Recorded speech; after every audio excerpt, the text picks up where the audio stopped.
కూడా అదే రాశాడు. ఆధిపత్య పోరులో 2 టీడీపీ నేతలు దారుణ హత్య, పల్నాడు జిల్లాలో ఘటన, మాటేసి కారుతో దాడి. ఆ పారాగ్రాఫ్ చదవండి. పల్నాడు జిల్లాలో ఆధిపత్య పోరులో 2 తెలుగుదేశం పార్టీ నేతలు బలయ్యారు. అదే పార్టీకి చెందిన మరో ఇద్దరు వారిని దారుణంగా హత్య చేశారు. ఇది వాళ్ళ గజెట్ పేపర్, అది వాళ్ళ ఎస్పీ ట్వీటు.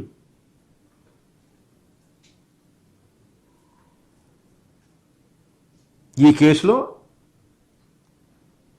పిన్నెల రామకృష్ణారెడ్డిని వాళ్ళ తమ్ముడిని అరెస్టు. ఎక్కడండి న్యాయము? ఇట్లాంటి చేస్తేనే నక్సలిజం పుడుతుంది.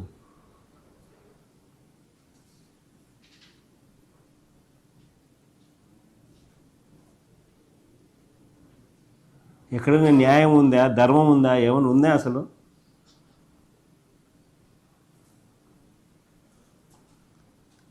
ట్విస్ట్ చేసి తప్పుడు కేసులు పెట్టి పిన్నెల్ని ఇరికించి ఇబ్బంది పెడతా ఉన్నారు.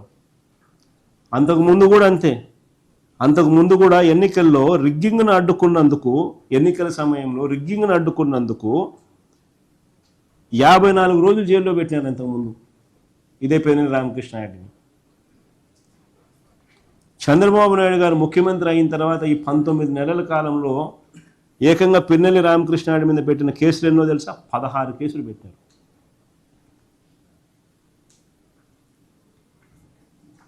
ఏముందండి ఇది?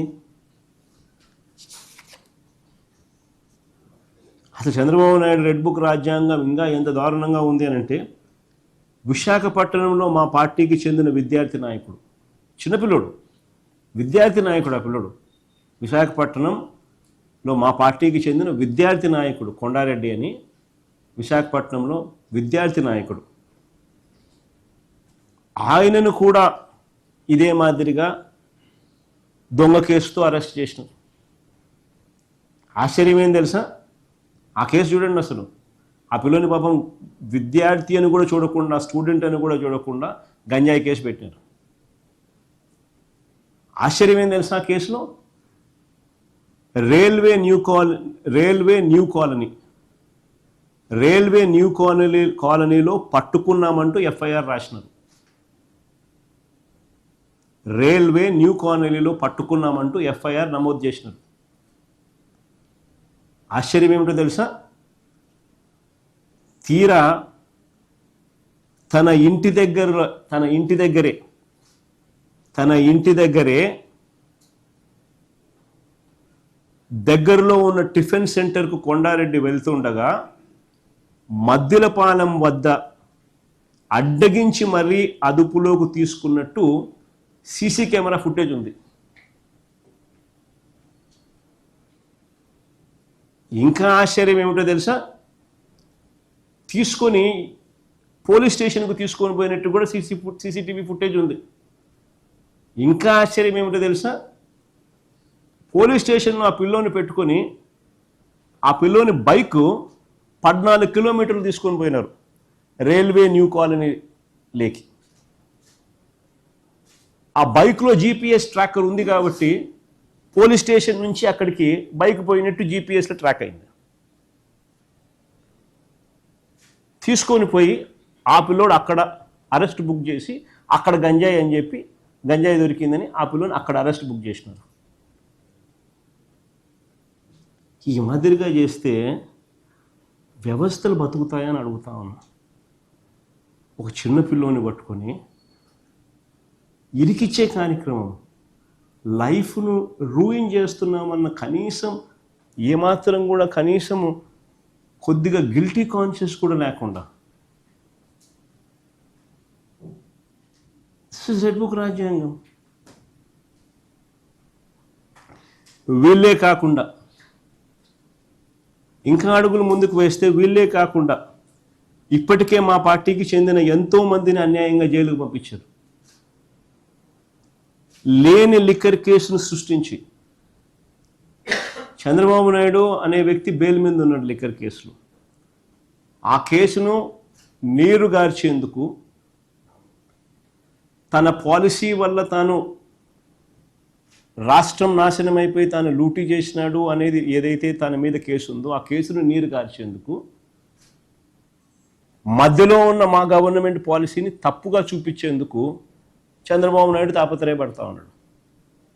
ఎందుకనంటే అప్పుడు చంద్రబాబు నాయుడు సేమ్ పాలసీని ఇప్పుడు మళ్ళీ ఇంప్లిమెంట్ చేస్తూ ఉన్నాడు.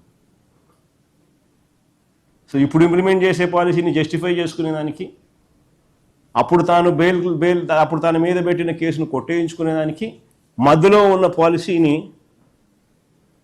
తప్పుగా చూపించే కార్యక్రమం చేస్తూ ఉన్నాడు. ఆయనది ప్రైవేట్ షాపులు, ప్రైవేట్ మాఫియా, ప్రైవేట్ కథ. మన ఈ గవర్నమెంట్ షాపులు, రిస్ట్రిక్టెడ్ టైమింగు,